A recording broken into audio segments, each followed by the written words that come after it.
दर्जाची माती आपल्याकडे नसेल, त्या अगोदर भिजवलेली नसेल, आपण घरी किती प्रयत्न केला तरी ती जमणार नाही. जर आपल्याला खरंच हा छंद जोपासायचा असेल तर त्या दर्जाची माती घरी एकदा आपण घेऊन ठेवली पाहिजे. तुम्हाला माहित असेल की कोकणामध्ये पनवेलचे गणपती किंवा नगरचे गणपती याच्यामधून भरपूर पैसा भेटतो. आपल्याला भले नोकरी लागू न लागू, परंतु जर गणपती खरंच मनात येत असेल तर तुम्ही भरपूर पैसे मिळवू शकता. काहीचा वर्षभर तो गणपती बनवण्याचा व्यवसाय चालू असतो का याच्याबद्दल. म्हणून ही कला तुमच्याचा आत्मसात सगळ्यांनी करा आणि शिक्षक तुमच्या सरांनी, केवढे सरांनी त्याच्याबरोबर तुम्हाला मार्गदर्शन केलं, त्यांना परत एकदा बघण्यासाठी टाळा.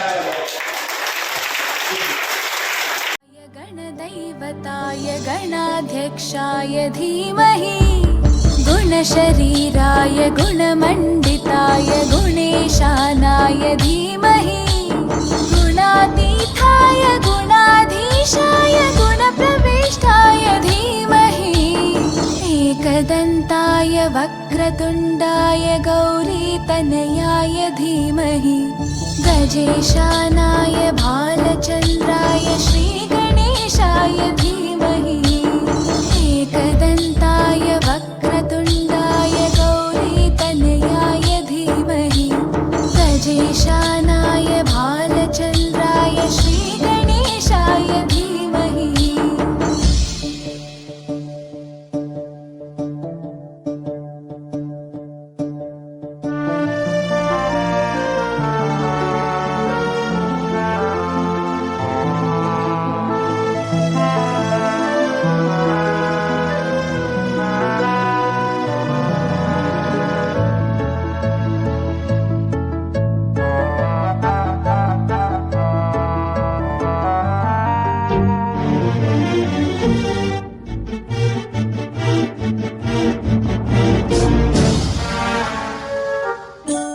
गानचतुराय गानप्राणाय गानान्तरात्मने गानोत्सुकाय गानमत्ताय गानोत्सुकमनसे गुरुपूजिताय गुरुदैवताय गुरुकुलस्थायिने गुरुविक्रमाय गुह्यप्रवराय गुरवे गुणगुरवे गुरुदैत्यकलक्षेत्रे गुरुधर्मसताराध्याय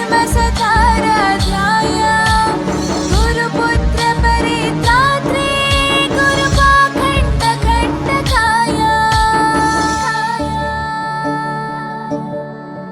गीतसाराय गीततत्त्वाय गीतगोत्राय धीमहि गूढगुल्फाय गन्धमत्ताय गोजयप्रदाय धीमहि गुणातीताय गुणाधीशाय गुणप्रविष्टाय धीमहि एकदन्ताय वक्रतुण्डाय गौरीतनयाय धीमहि गजेशानाय भालचन्द्राय श्रीगणेशाय धीमहि